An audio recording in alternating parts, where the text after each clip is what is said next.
जय हो। मैं राहुल मौर्य आपका जेआरएम स्टडी सेंटर में आपका स्वागत करता हूं। आज हम फिजिक्स के यानी भौतिक विज्ञान के कुछ प्रश्न ले आए हैं। आइए हम लोग देखते हैं बिना समय गंवाए हुए। पहला क्वेश्चन है आपका, सार्वत्रिक गुरुत्वाकर्षण नियम का प्रस्तुतकर्ता कौन है?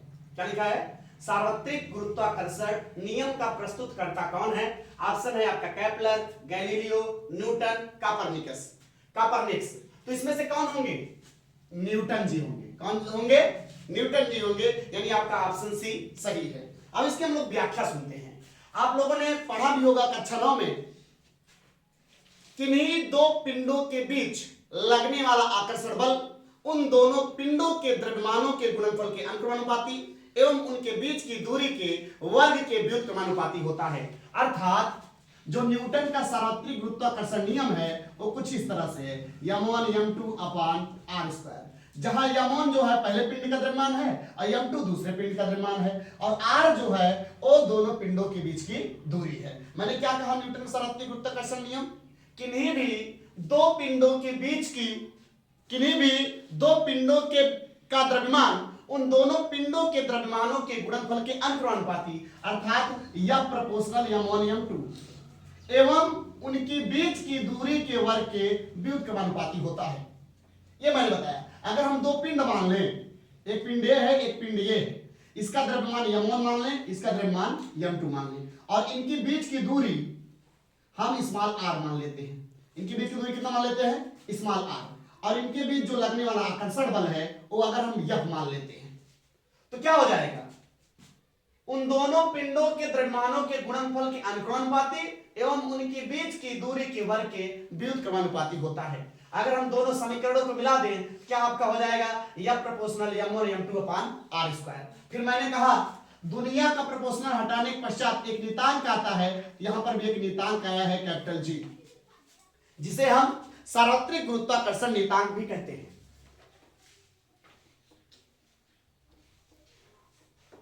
अब यहां पर जो कैपिटल G का मान है, अगर हम तिरछा गुणा कर लें, इधर गुणा करें तो f इंटू r स्क्वायर हो जाएगा और इधर गुणा इधर आने पर क्या हो जाएगा?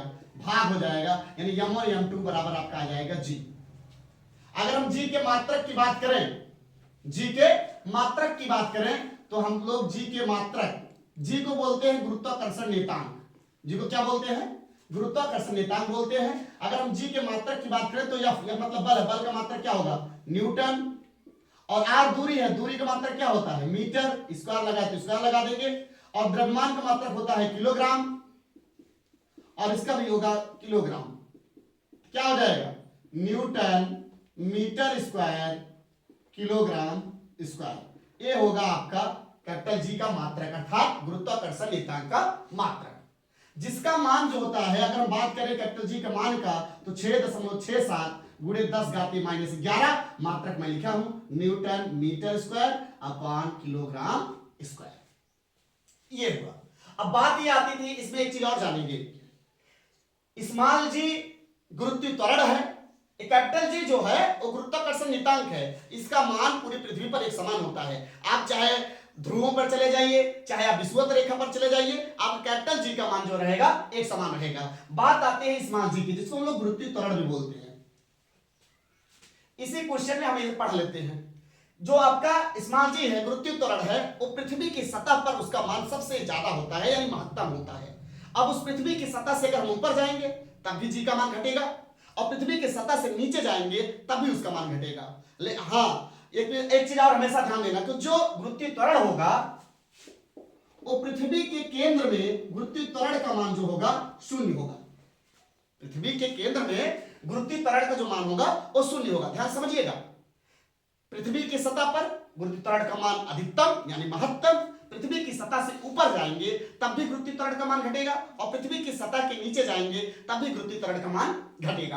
अब हमारी बात ध्यान सुनिएगा, हमने कहा गुरुत्वीय त्वरण का मान पृथ्वी के केंद्र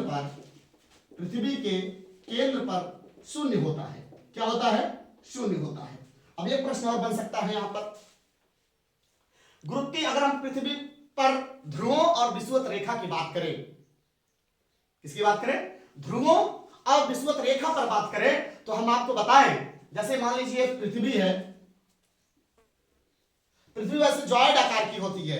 जॉइड आकार का मतलब होता है थोड़ा ऐसे रहे, ऐसे कहीं पे ऊंचा, कहीं पहाड़ है, कहीं पे नाले है, कहीं पे नदी है, तो कहीं पे ज्यादा उठाव है, कहीं पे ज्यादा दबाव है, दबा हुआ है, तो उसको वैज्ञानिकों ने उसको एक आकार मानकर उसको अंडाकार बता दिया, या कहीं कहीं उसको गोलाकार भी बोल देते हैं। लेकिन जो पृथ्वी की सही आकृति होती है वो जॉइड होती है, जॉइड।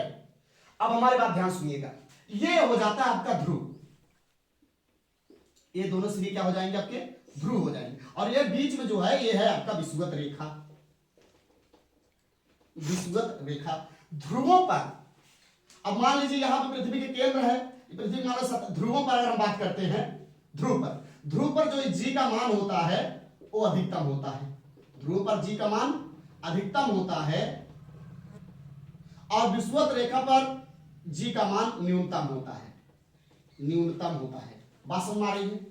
ध्रुवों पर जी का मान अधिकतम और विषुवत रेखा पर जी का मान न्यूनतम होता है। अब एक बार हमारी बात फिर से ध्यान सुन लीजिएगा, पृथ्वी के केंद्र पर स्मॉल जी का मान 0, पृथ्वी की सतह पर स्मॉल जी का मान अधिकतम, ध्रुवों पर सबसे अधिकतम तथा विषुवत रेखा पर न्यूनतम होता है। पृथ्वी की सतह से ऊपर जाएंगे, ऊंचाई पे जाएंगे तब भी जी का मान घटेगा, स्मॉल जी का मान घटेगा, और नीचे जाएंगे तभी स्मॉल जी का मान घटेगा। अब आइए हम दूसरा क्वेश्चन देखते हैं। हमें आशा है कि आप लोग ये चीज समझ चुके होंगे।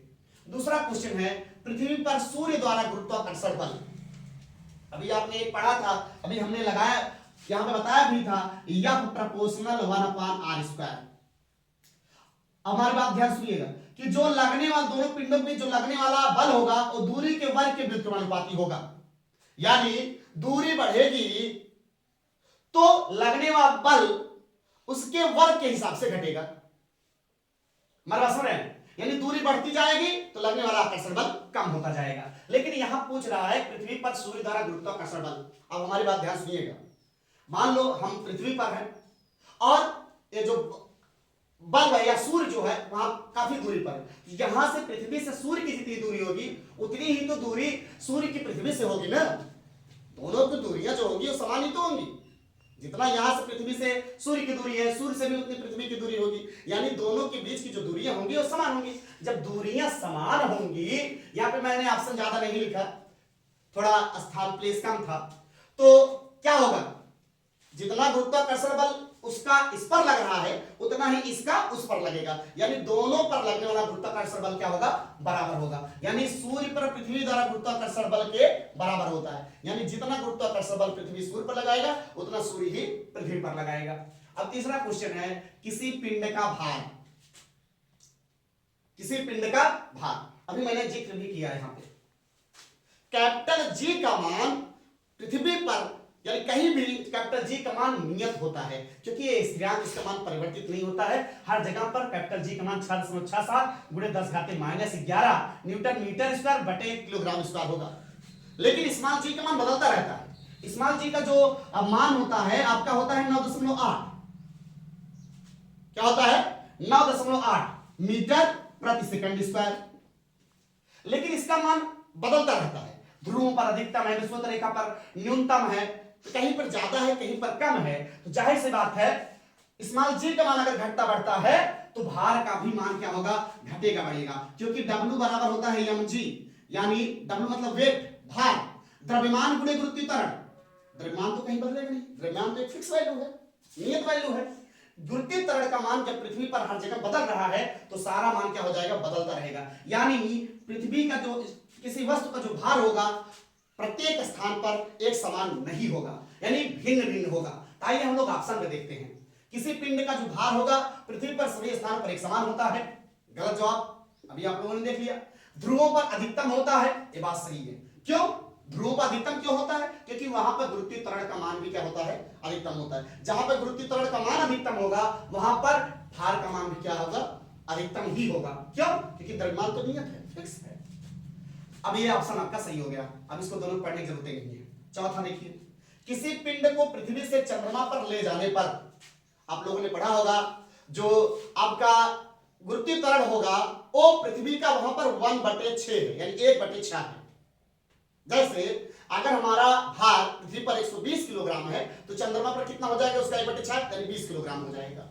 यानी भार बदल रहा है, तो कहने का मतलब होगा, ऑप्शन में देख लेते हैं, उसका द्रव्यमान भिन्न होगा किंतु भार वही होगा। मैंने कहा द्रव्यमान कहीं पर भी नहीं बदलता है, चाहे उसे चंद्रमा पे ले जाइए या तो द्रव्यमान कहीं पर भी नहीं बदलेगा। उसका द्रव्यमान भिन्न होगा किंतु भार वही होगा, ये गलत हो गया। उसका द्रव्यमान व भार दोनों भिन्न हो जाएंगे, गलत जवाब, क्योंकि द्रव्यमान वही रहेगा। उसका द्रव्यमान वही रहेगा किंतु भार भिन्न हो जाएगा। मैंने कहा ये बात हो गई सही, ऑप्शन सी सही हो गया। क्यों सही हो गया? क्योंकि द्रव्यमान तो परिवर्तित नहीं होगा, सिर्फ भार परिवर्तित होगा। भार किस कारण से परिवर्तित हो रहा है? गुरुत्वीय त्वरण के कारण परिवर्तित हो रहा है। जो पृथ्वी पर गुरुत्वीय त्वरण है वो चंद्रमा के गुरुत्वीय त्वरण से 6 गुना है, अर्थात चंद्रमा का जो गुरुत्वीय त्वरण होगा वो पृथ्वी के गुरुत्वीय त्वरण का 1/6 होगा। बात समझ आ गई? यानी चंद्रमा का जो गुरुत्वीय त्वरण होगा वो पृथ्वी के गुरुत्वीय त्वरण का 6वां हिस्सा होगा। इसीलिए गुरुत्वीय त्वरण वहां पर क्या होगा? कम होगा। तो जाहिर सी बात है भार क्या होगी? अलग हो जाएगी, यानी कम हो जाएगी। यानी ऑप्शन सी सही होगा। चौथा आपका गलत है, क्योंकि द्रव्यमान और भार दोनों पूर्ववत रहेंगे, ये गलत है। अब 5वां क्वेश्चन है, भू स्थिर या तुल्यकालिक उपग्रह के घूर्णन का आवर्तकाल कितना होता है? ऑप्शन है 24 घंटे, बी 30 दिन, सी है 365 दिन, डी है निरंतर परिवर्तनशील है। तो जो आपके भू स्थिर या तुल्यकालिक उपग्रह है उसके घूर्णन का जो आवर्तकाल है वो 24 घंटे है। कितना है? 24 घंटे। अब यहां पे घूर्णन की बात आई है तो मैं आपको घूर्णन से भी जोड़ दे रहा हूं। पृथ्वी का जो घूर्णन गति होगी, पृथ्वी की अगर घूर्णन गति ज्यादा है, घूर्णन गति ज्यादा है, घूर्णन गति बहुत तेजी से वो पृथ्वी घूर्णन करने, बहुत स्पीड उसकी ज्यादा है, तो उसका जो गुरुत्वीय त्वरण होगा वो कम होगा।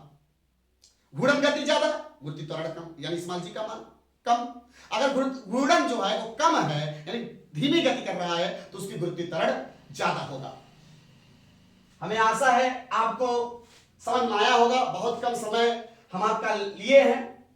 और एक चीज और, आप लोग इस चैनल को सब्सक्राइब करना ना भूलें। चैनल का नाम है JRM स्टडी सेंटर। फिर मिलेंगे कल के वीडियो में। जय हिंद।